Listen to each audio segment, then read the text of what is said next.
¿Qué tal? Bienvenidos a este séptimo capítulo de Junior Docs, esta vez sin invitados.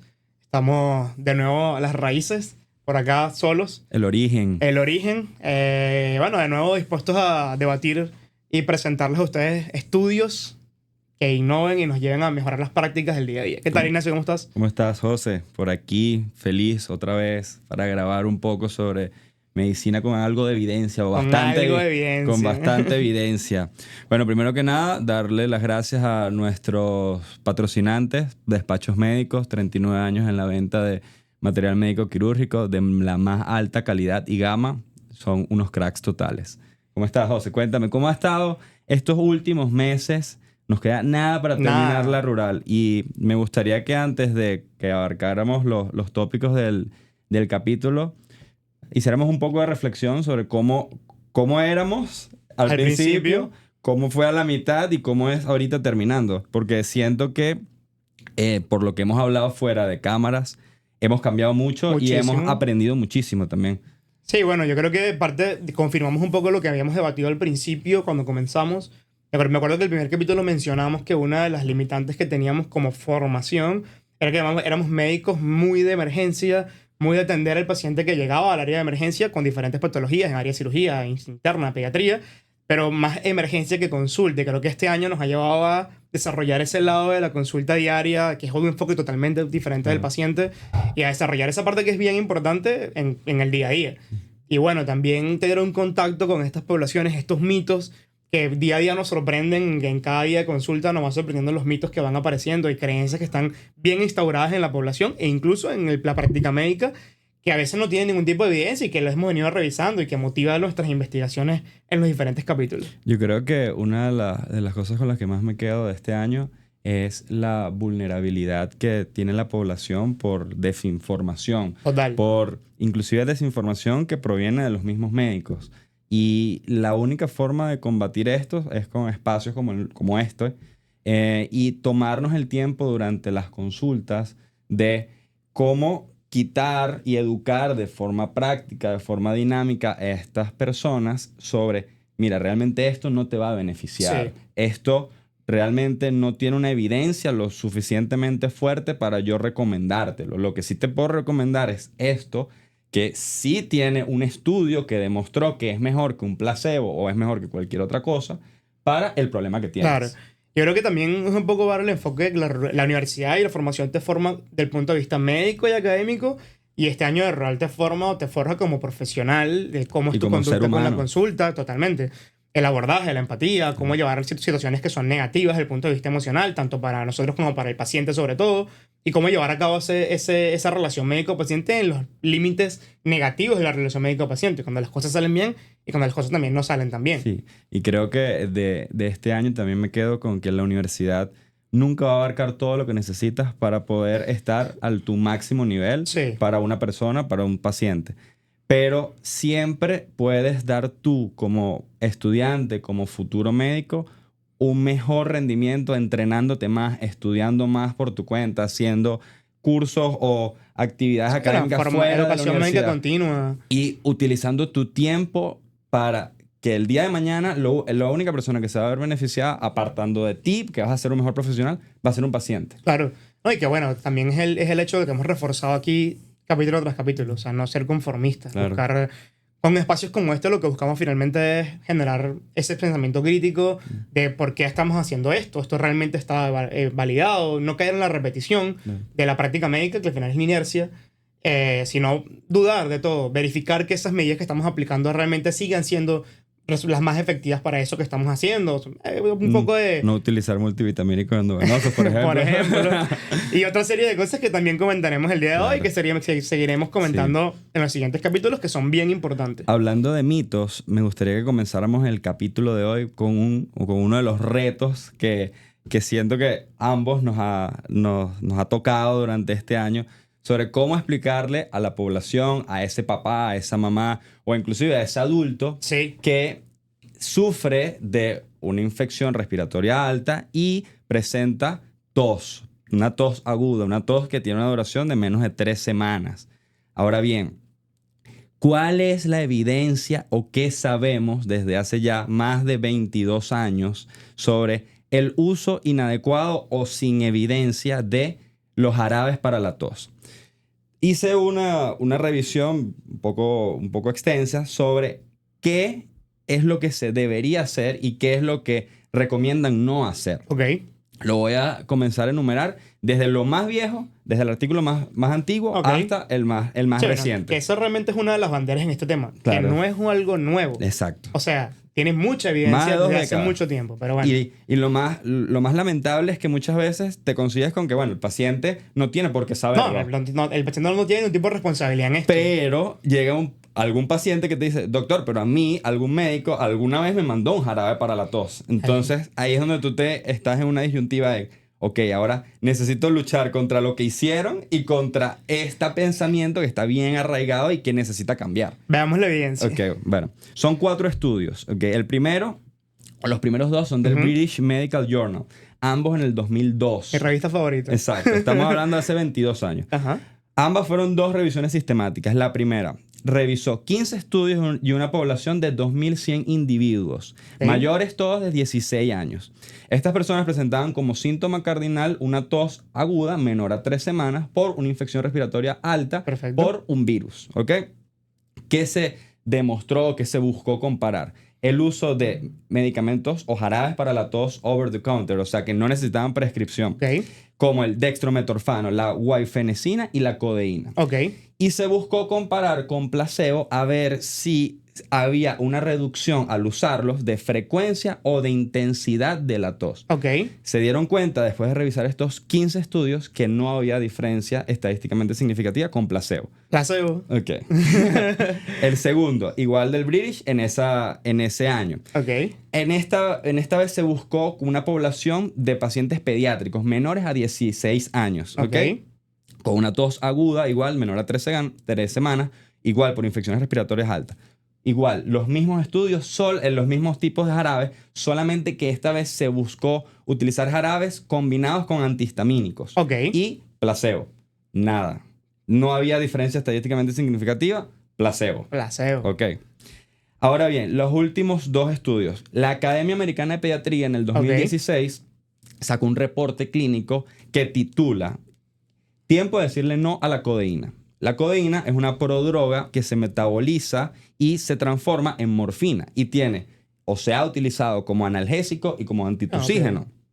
Que se dieron cuenta los especialistas de la Academia Americana que la FDA en el 2015 reportó un black box de que los efectos adversos de utilizar este opioide superaban con creces el riesgo de efectos adversos por parada respiratoria. Ok. O sea, hubo pacientes que al utilizar estos medicamentos tuvieron este efecto adverso y se dieron cuenta que el beneficio era prácticamente nulo. Claro, o sea, el riesgo-beneficio está totalmente desbalanceado. Totalmente desbalanceado y no presentaba una mejoría estadística ni clínica a los pacientes. Ok. Y el último estudio, en el 2023, el Sevier tituló un estudio que decía Medicinas para la tos en niños, tiempo de una verdadera valoración. Perfecto, qué buen título. Sí. Al revisarlo, te das cuenta cómo ellos hablan un poco sobre qué es la tos y ¿Cuál es el origen? cuál es el impacto real de utilizar estos jarabes. Uh-huh. Y simplemente reafirmaron que estos no tienen una verdadera evidencia para utilizarse de primera línea ni de segunda línea para tratar esto, ya que la tos es un síntoma, no es el problema per se. Claro. ¿Ok? No es el origen de que se esté generando este síntoma, claro. No es la enfermedad, ¿ok? Es una expresión clínica. Claro. Que puede durar un par de días, que puede molestar, que puede durar inclusive semanas. Puede ser el último síntoma en desaparecer. Exactamente. En muchos de los casos. Y no por eso se va a justificar el uso de medicamentos que para ellos y por estudios demostraron que eran la 4ª causa de intoxicaciones por niños en fármacos. ¿Okay? Entonces, sobrepasa mucho el riesgo-beneficio. Claro. Entonces, es algo que yo aquí me gustaría reafirmar de que los jarabes para la tos, después de revisar esto y ya sabiéndolo de antes, no tienen un beneficio clínico ni estadístico para que se justifique su prescripción.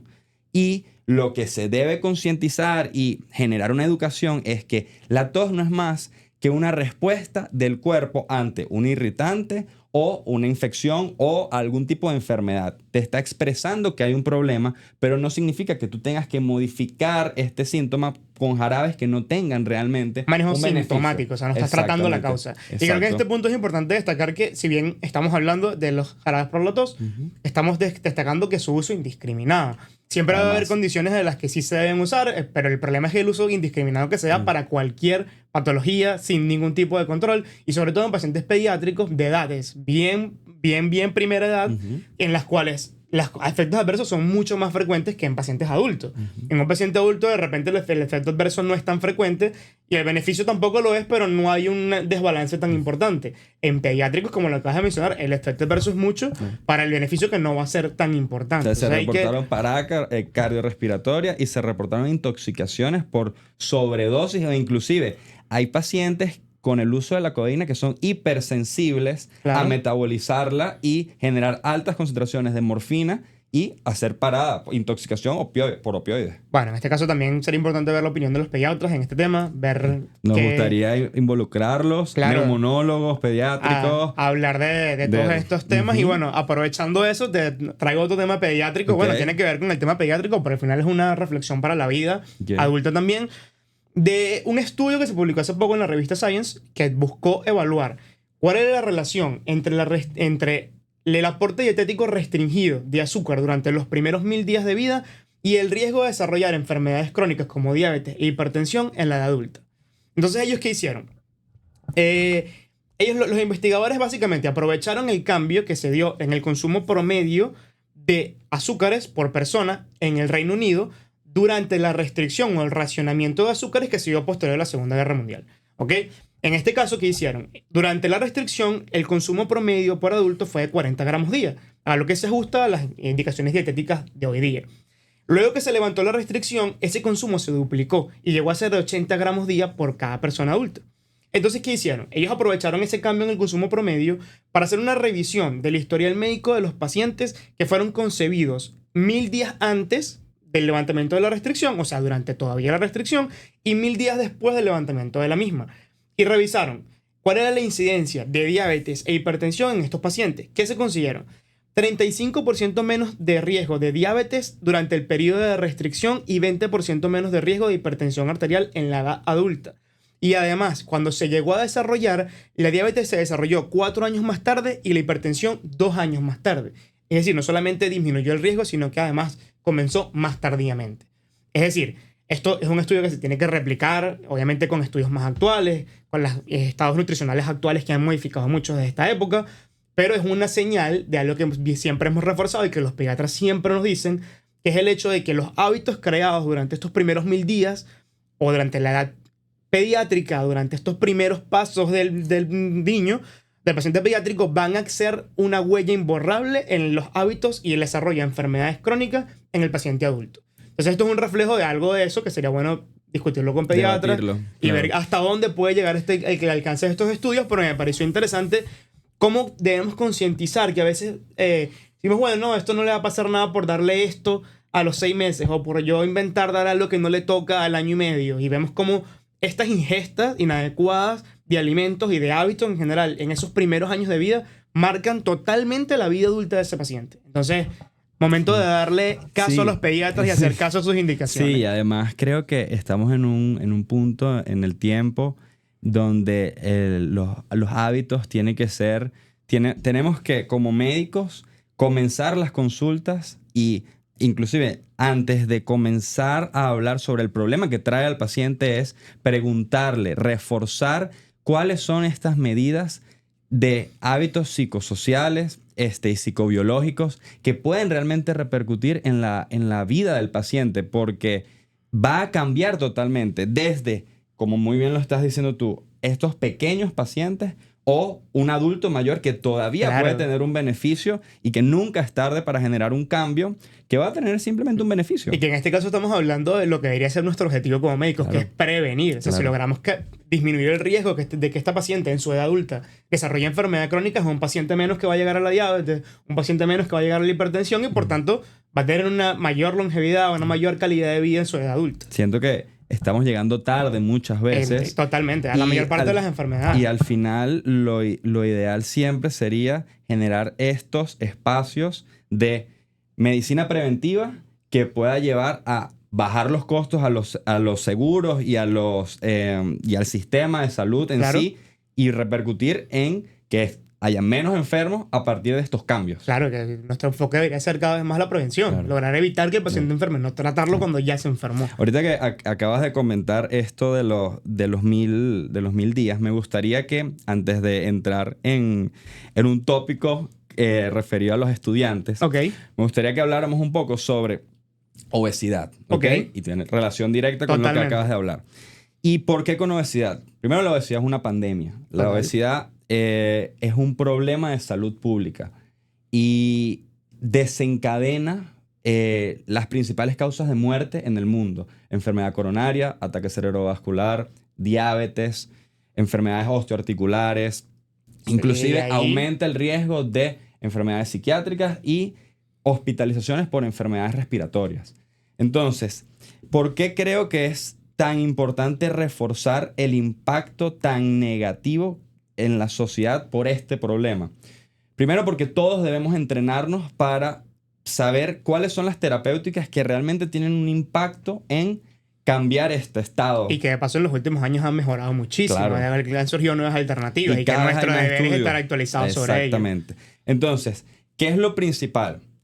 Necesitamos equipos multidisciplinarios. Primero, no puedes pensar de que vas a sabértelo todo y que eres el todopoderoso médico. El impulso de este podcast. Exacto. Manejos multidisciplinarios de todo. Exacto. Entonces, ¿qué tienen que contener estos equipos multidisciplinarios para los pacientes obesos? Un médico endocrino, psicólogos que estén especializados en trastornos alimenticios. Exacto. Equipos multidisciplinarios de ejercicio, especialistas en ejercicio supervisado, ejercicio guiado, ejercicios con objetivos realistas, sobre todo. De mejorar el riesgo cardiovascular, de tener unos objetivos desde el punto de vista y por de salud del supuesto, paciente. un nutricionista. Nosotros podemos tener bases o podemos tener algunas nociones sobre nutrición. Tenemos que dejar de creernos saberlo todo de todas las áreas. Es imposible. Pero estamos muy lejos de saber realmente el manejo nutricional en comparación con un nutricionista. Esto obviamente es la puerta de entrada para que en este espacio venga un nutricionista y podamos conversar un poco sobre eso. Ahora bien, ¿cuáles son las piedras angulares del tratamiento para la diabetes, para la obesidad, apartando estos equipos multidisciplinarios? Los cambios en los hábitos, tanto en nutrición, dietas mediterráneas, dietas DASH, restricción calórica, el ejercicio supervisado y guiado. Pero si en este periodo, si con estos cambios no es suficiente y se tiene que adicionar un medicamento, ¿cuáles son los medicamentos que están aprobados por la FDA? Son 6 y son aquellos. ¿Y por qué están aprobados? Que creo que es lo más relevante. Porque son capaces de reducir hasta o a partir de un 5% o más del peso corporal total. ¿Cuáles son? Liraglutide, semaglutide, tirzepatida, bupropion con naltrexona y fentermina con topiramato y orlistat. ¿Por qué los nombro?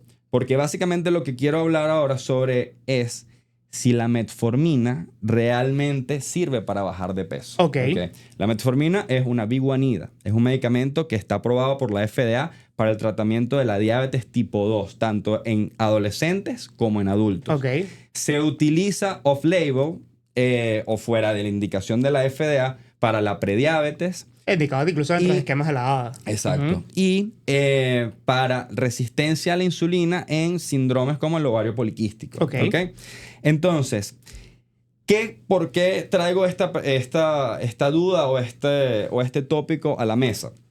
Porque he visto mucho que los pacientes se refieren a la metformina como un medicamento contra la obesidad. E inclusive prescrito por médicos con ese fin, fuera de estas indicaciones que hablamos. Pero ¿cuál es la evidencia que disponemos sobre esto? Voy a hablar un poco sobre en niños, adolescentes y adultos. La Academia Americana de Pediatría publicó una revisión sistemática titulada Eficacia y seguridad de la metformina contra la obesidad. Con una muestra de 1.600 pacientes en 24 estudios, que se concluyó que este medicamento junto con los cambios en el estilo de vida en pacientes menores de 18 años con sobrepeso y obesidad generó una disminución modesta del índice de masa corporal en comparación con placebo y cambios en el estilo de vida. ¿Por qué ellos son un poco renuentes sobre esto? Porque en niños y adolescentes todavía ese índice cambia simplemente por el crecimiento de la población. Ponderal. Entonces, realmente ellos no pueden incorporarlo con una indicación para un medicamento contra la obesidad. Primero, porque los cambios son muy modestos. Exacto. Y segundo, hay otras causas que pueden justificar ese cambio más allá del fármaco. Exactamente. Y que no va a llegar a la característica de más del 5% de pérdida. ¿Okay? Después, este año, a mediados del 2024, la revista John Willis & Sons publicó un metaanálisis. Se analizaron 49 estudios comparando el uso de metformina con placebo y cambios en el estilo de vida.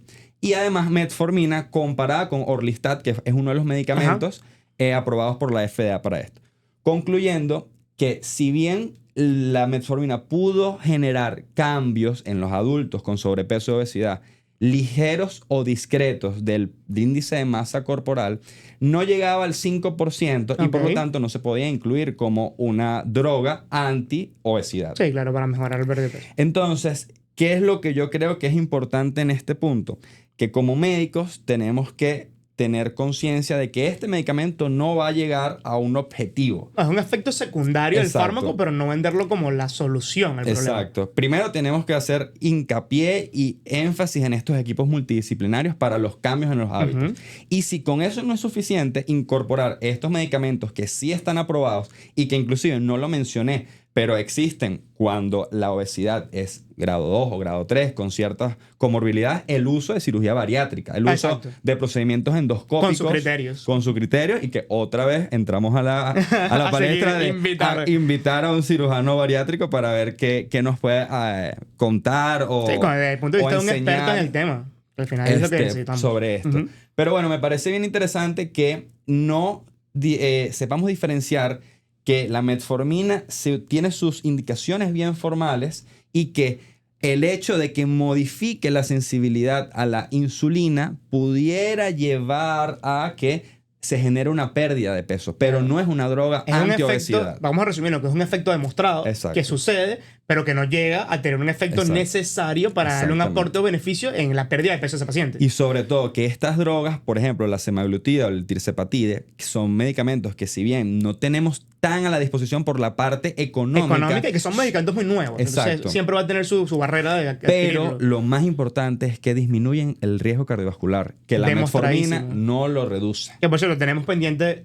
a dedicarle un capítulo solamente a este tipo de fármacos y todos sus beneficios. Exacto. Que ya lo hemos dicho un par de veces, o sea que hay que hacer ese capítulo pronto. Es verdad. Mira, sé que ha sido toda una experiencia tanto para ti como para mí el hecho de dar clases. 100%. Como lo digo en todas las clases que comienzo con un nuevo grupo, para mí es un honor estar del otro lado del salón. El de estar del otro lado del salón te permite tener un enfoque completamente diferente a cuando eres estudiante. Por supuesto. Creo que inclusive creas un vínculo un poco diferente y arraigado con la universidad porque te das cuenta de todas las cosas que debemos hacer. Todo el esfuerzo que hicieron tus profesores por ti lo ves ahora detrás de este lado. Exacto. Y creo que también parte de lo que... tenemos muchas tareas en la universidad y la parte académica por supuesto lo es, pero en nuestro caso creo que también está la parte de darles herramientas más allá de la formación académica, de nuestra responsabilidad, sino ayudarlos con sus hábitos de estudio, su distribución del tiempo, y sobre todo con la motivación. Yo creo que un poco lo que se puede haber perdido, con diferencia de nuestra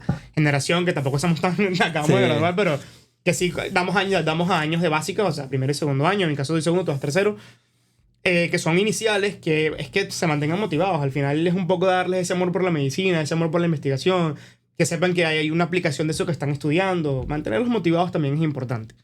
En función de esto, yo estaba buscando qué consejos podía darle a mis estudiantes sobre sus hábitos de estudio que tuviesen evidencia, más allá de la experiencia propia que pudiese haber tenido yo, que te hubiese preguntado a ti. ¿Qué evidencia había sobre esto? Partiendo del punto de que el hábito de estudio es el principal indicador para que el estudiante logre un rendimiento académico adecuado. Eso está totalmente demostrado.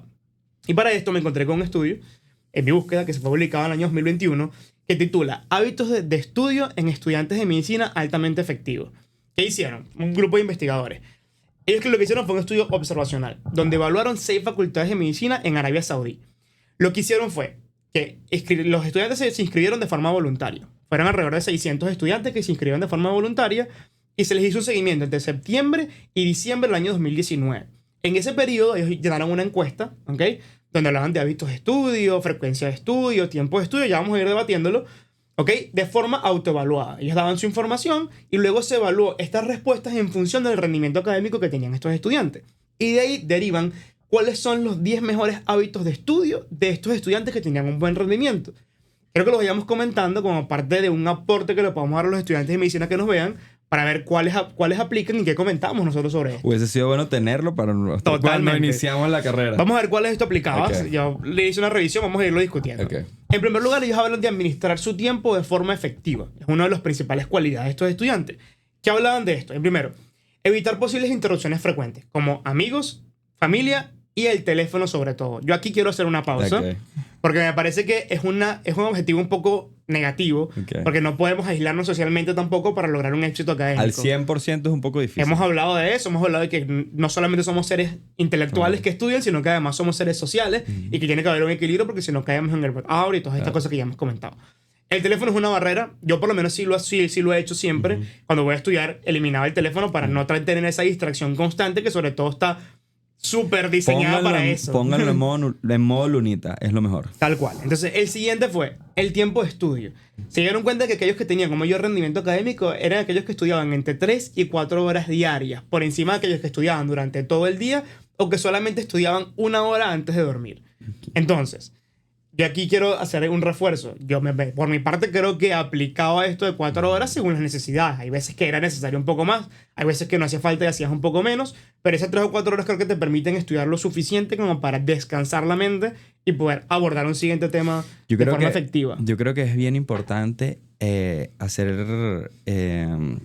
estudiar, pero de forma sostenida durante la semana. Si tú sostienes 2 horas, 2.5 horas, prácticamente todos los días, te va a dar chance de hacer ejercicio, te va a dar chance de tener una vida social bien equilibrada y cuando mantienes el resto de las cosas, que como lo decimos, son las únicas maneras de evitar el burnout. Tal cual. Creo que es más importante reforzar.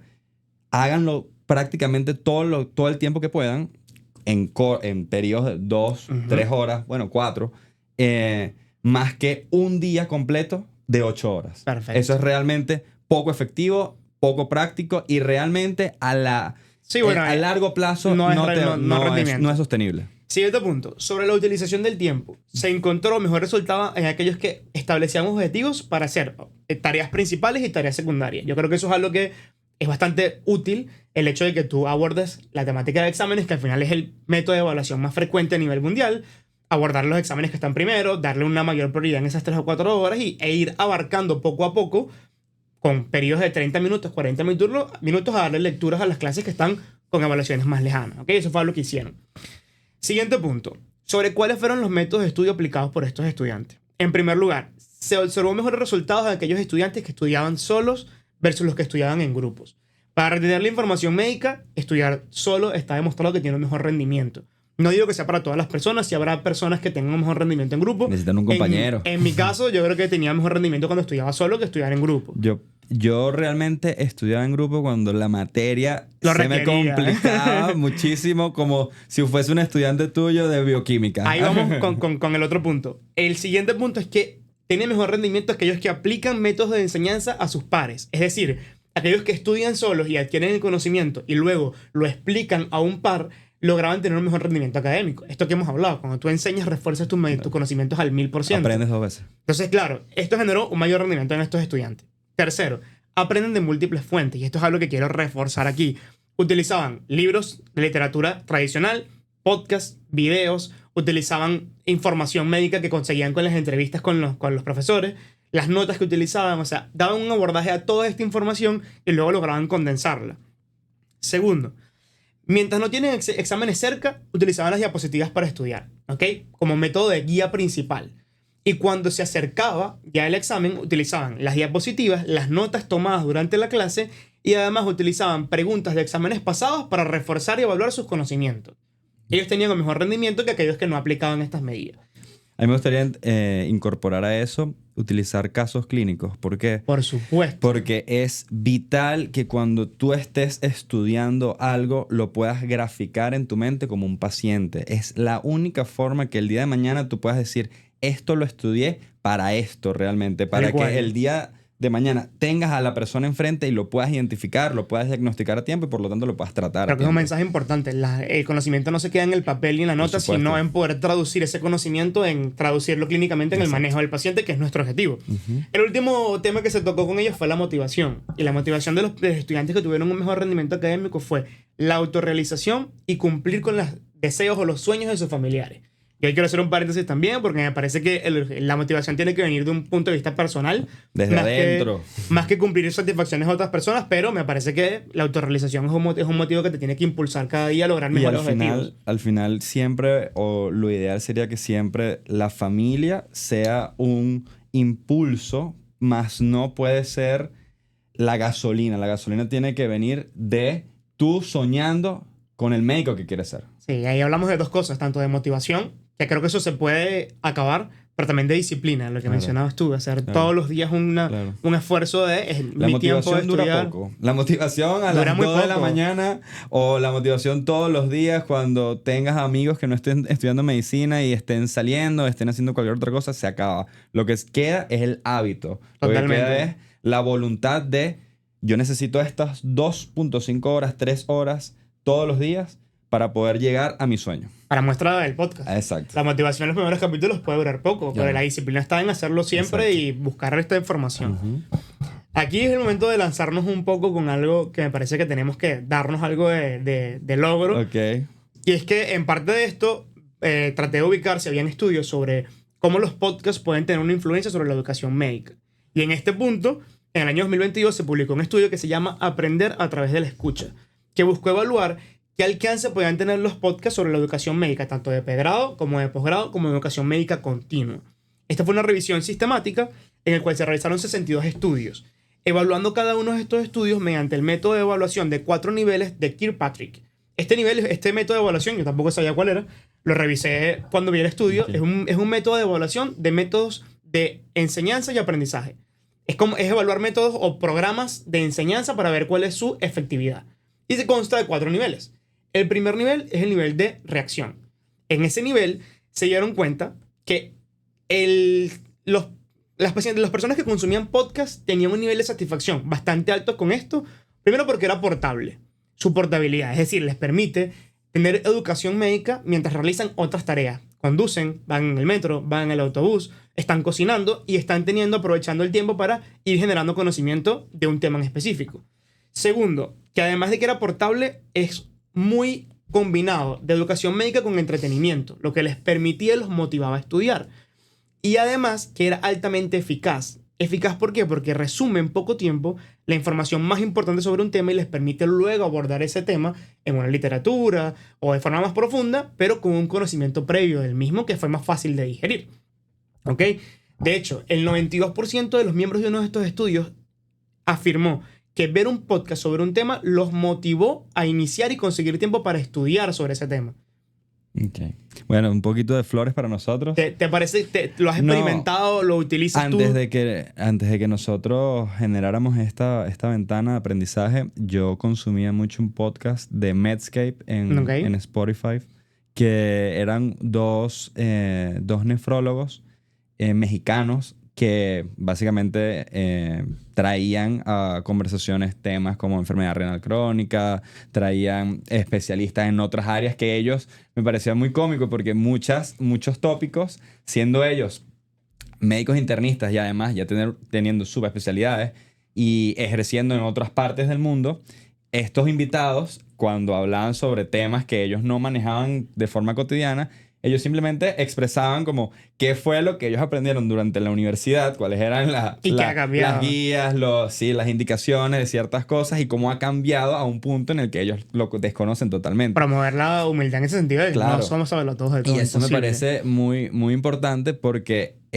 lo que hablemos aquí, igual lo digo en las clases con mis estudiantes, lo que hablemos aquí es una verdad temporal. Esto Por supuesto. el día de mañana puede cambiar, el día de mañana puede modificarse y no necesariamente por eso la evidencia que tengamos hoy no nos sirva, sino es lo que tenemos a día de hoy. Pero justamente de eso se trata, hablar con lo que hay hoy, pero sin pensar de que siempre va a ser una verdad absoluta. Siempre hay que buscar la verdad absoluta que va a estar cambiando siempre. Sí, ¿Ok? es así. El segundo nivel fue el grado de retención de conocimientos. Aquí se hicieron evaluaciones de diferentes formas para evaluar si el paciente, si los estudiantes retenían la información que igual con los métodos tradicionales y no se observó ningún tipo de diferencia.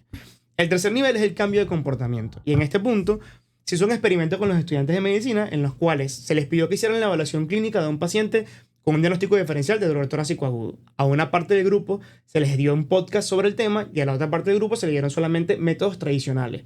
Los que tuvieron acceso al podcast tuvieron un mejor rendimiento en su evaluación sobre esa evaluación clínica que los que no tuvieron acceso al podcast. Es un punto positivo que, claro, al ser un abordaje corto, permite que tengas ciertos datos o cierta información sobre ese tema que te permite abordarlo de mejor. Y en cuanto a los trabajadores ya de la medicina en su trabajo independiente y estudiantes de posgrado, ellos de forma autoevaluada autoinformaron que entre el 55 y el 90% modificaron prácticas médicas gracias a lo que aprendieron en el podcast. Y entre un 43 y el 100% de los oyentes de los podcasts encontraron la motivación para aprender sobre un tema en el podcast. Escucharon el podcast, se motivaron y gracias a eso profundizaron en guías que capaz no habían revisado anteriormente. Me parece que el hecho de estar haciendo esto, lo único que tiene que hacer es reforzar de que el conocimiento puede venir de diferentes formas. El conocimiento tiene que reforzarse constantemente y estas ventanas, justamente como lo dijiste, son portátiles. O sea, tú puedes estar haciendo cualquier cosa y puedes estar aprendiendo algo que al final va a mejorar tus prácticas. Al Totalmente. final va a cambiar y va a beneficiar a un tercero. Totalmente. Entonces, bueno, un poquito de flores para, Un poquito de flores para el podcast que nosotros, tocaba. para No nosotros. solamente nosotros, sino que hay otros contenidos. Claro, totalmente. de ti. Y que se escapan de la medicina. O sea, yo creo que en este gremio no hay tantos, Ok. no hay tantos podcasts, pero sí me parece que son ventanas al conocimiento. Tú puedes estar interesado en cualquier área de la vida y puedes estar aprendiendo algo si hay unas personas que se esfuerzan En digerir la información Exacto, y dártela. Sobre todo exacto. creo que es importante, me parece un hack de esto de usar los podcasts y el contenido en redes para Ujú. obtener información médica, que es que nuestra principal distracción el día de hoy son los teléfonos y las pantallas en general. Si transformas esa fuente de distracción tiempo útil. en un tiempo útil, Claro. estamos logrando muchísimo a mi Sí. forma de ver. Sí, no, me parece que son ventanas que hay que aprovecharse y que no pueden dejarse a un lado. Bueno, llevamos un buen rato conversando. Hay un último tema que yo quisiera tocar antes del mito Ok. del día de hoy y habla sobre una de las vacunas más antiguas y que probablemente algunos no piensan de que son o es una medida para prevenir enfermedades y son los alimentos. ¿Ok? Exactamente. Directamente relacionado con la tuberculosis. Ok. ¿Qué repercusiones orgánicas tiene la desnutrición? Bueno, básicamente son infinitas. ¿Ok? Muchísimo.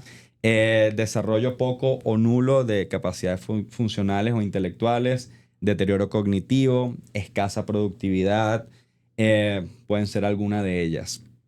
Pero me gustaría recalcar que la desnutrición es el principal factor de riesgo de tuberculosis. Y en un el deterioro mundo. inmunológico en ¿Ok? ese paciente.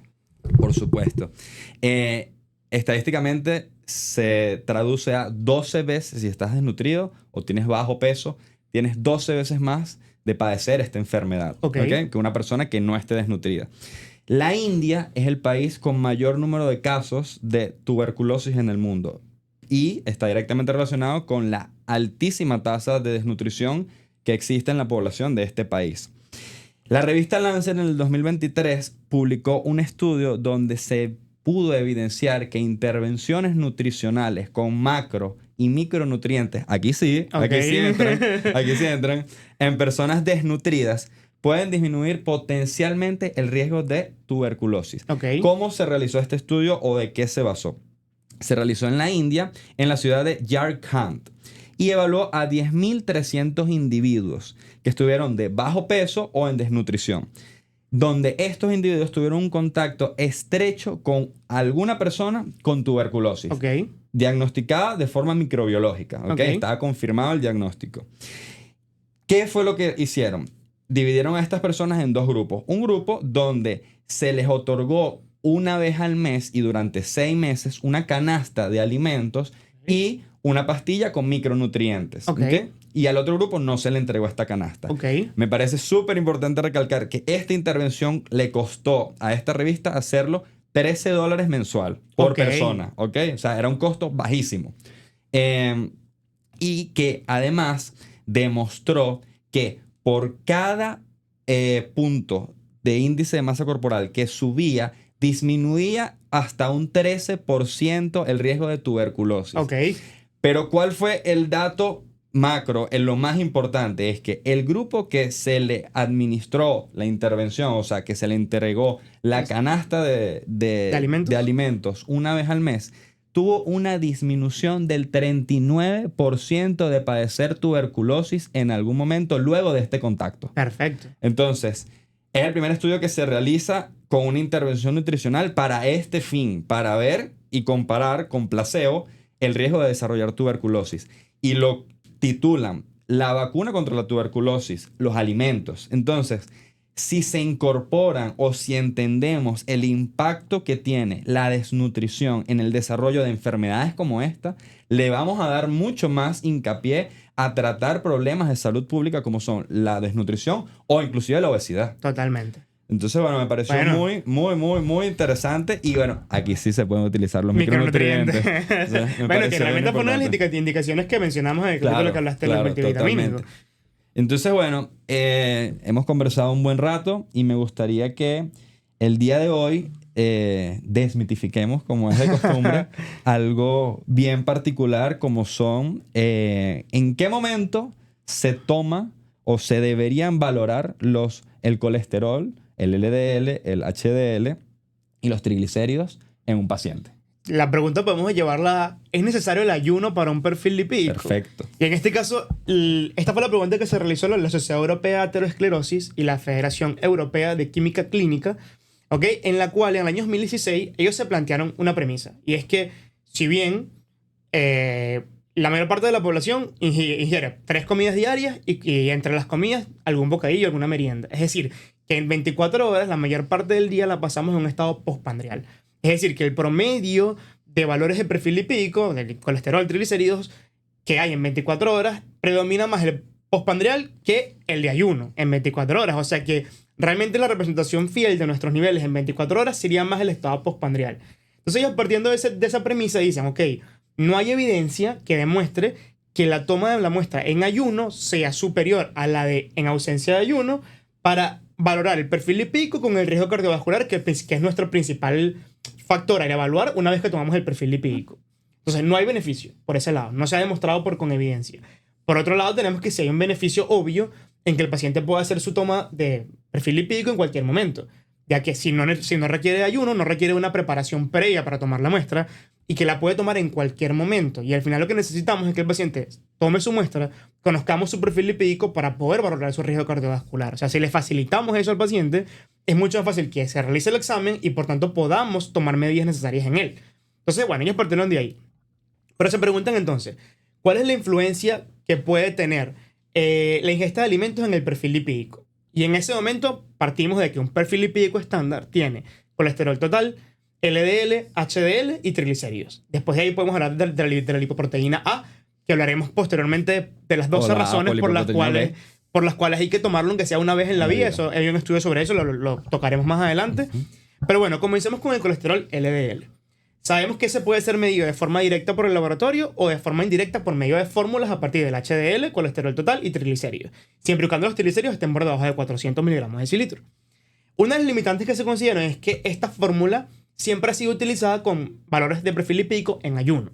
Entonces ellos plantearon la primera problemática. Ok, compararon la medida por forma directa de LDL colesterol, tanto en pacientes con ayuno como sin ayuno, con la fórmula calculada de forma indirecta y se dieron cuenta que no hay ningún tipo de diferencia. Es decir, se puede utilizar la fórmula con el perfil lipídico sin ayuno. No hay ningún tipo de complicación en esto. Se puede utilizar. Por ahí, ya que nos quitamos el ayuno. Ok. Seguimos.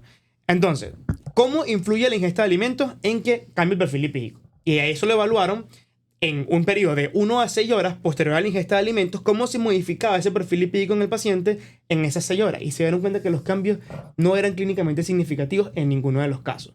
Se notó un aumento ligero de triglicéridos de aproximadamente 26 miligramos de decilitro y disminuciones de 8 miligramos de decilitro para el colesterol total y el LDL. El HDL no tuvo ningún tipo de cambio, igual que la lipoproteína A.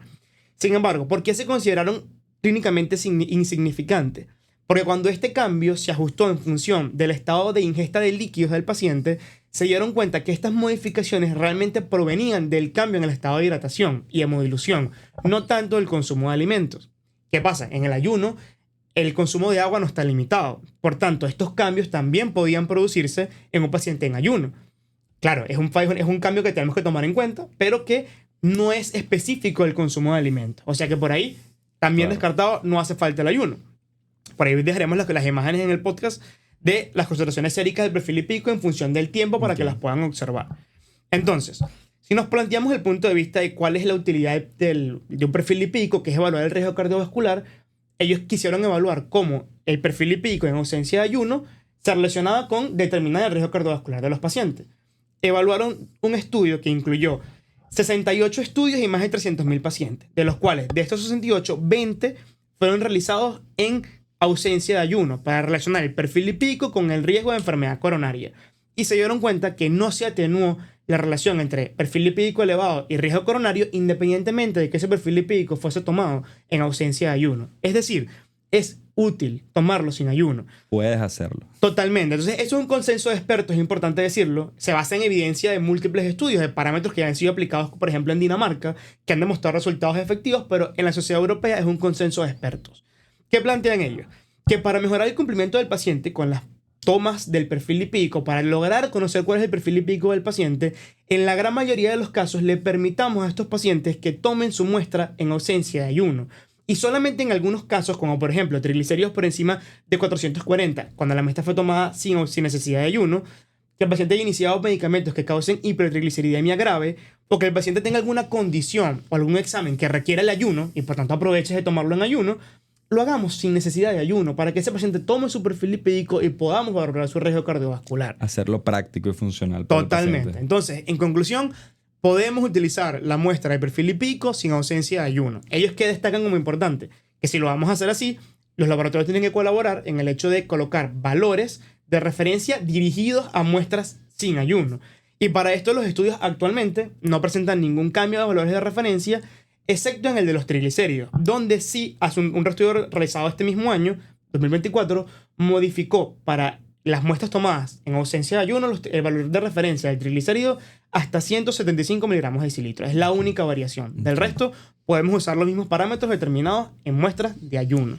Me parece súper buena este aporte y me gustaría, para un próximo episodio en algún momento, hablemos justamente del ayuno. ¿Por qué? Porque para los anestesiólogos no es lo mismo que tú hayas simplemente consumido agua, hayas consumido una proteína. Alimentos líquidos o proteínas. Para el tiempo que se considere ayuno. Totalmente. Entonces, otra invitación. No, aquí estamos abriendo puertas. Hemos invitado a todo el mundo. A todo aquí. el mundo, pero es el tema del podcast. Al final nosotros somos la puerta a realizar estos estudios. Siempre hace falta la voz de un panelista experto en el tema que nos pueda dar su enfoque en la práctica, qué tan factible es, qué limitantes a lo mejor se nos escapan de estos estudios, se han encontrado en otros que capaz se nos estén escapando. Pero bueno, siempre la idea es aportar algo positivo a nuestra práctica diaria. Bueno, el próximo episodio ya seremos médicos rurales oficialmente, José. No, dejaremos de serlo. Por eso, dejaremos de serlo. Médicos rurales oficialmente. Exacto. Entonces, bueno, la verdad es que toda esta experiencia ha sido muy gratificante y creo que simplemente forma parte de enriquecernos como profesionales y como seres humanos y que, bueno, que podamos crear un impacto positivo en las personas que nos escuchan. La invitación, como siempre, a cada uno de los especialistas en las áreas comentadas, que comenten sus opiniones en las publicaciones y en el capítulo. Bueno. Y bueno, una vez más, Despachos Médicos, gracias por patrocinarnos. 39 años en la venta de material médico quirúrgico. Una vez más, son unos cracks. Gracias, hasta luego. Un capítulo más, Ignacio. Hasta luego. Chao.